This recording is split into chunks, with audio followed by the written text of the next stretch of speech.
Mga priskong utanon o prutas, gibaligi asod mismo sa Talisay City Hall compound sa mga mag-uumag gikan sa bukid ng barangay sa Mong Dakbayan. Si Chona Carion sa report. Dinhi sa likod nga bahin sa City Hall, nagladlad sa ilang mga baligya ang mga mag-uuma gikan sa barangay Manipis, Haklupan, Kampo 3 ug Kampo 4. Dili lamang mga kawani sa City Hall ang mga namalit, kundi lakip na ang mga nanimuyo sa palibot ug kadtong mga adunay tuyo sa City Hall. Dinhi mapalit ang mga utanon sama sa kalabasa, talong, bisol, repolyo, batong, agbati, tangkong ug uban pa. Duna usay mga prutas sama sa saging, mangga, pinya, chiko ug uban pa nga gipatubo pinaagi sa organic farming. Barato lang ang ilang mga baligya ug kung swertihon pwede ka makahangyo.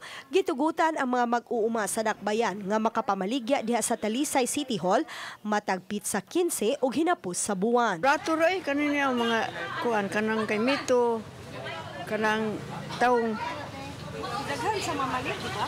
daghan na lang ikas bubo ikas gumuduo nga rin malit nga rin kadami buwan kaduha mi diri Ang amo ala nga prisko ba mora na. Uban ni Marlon Melgazo, Chona Carion, Balitang Bisdak.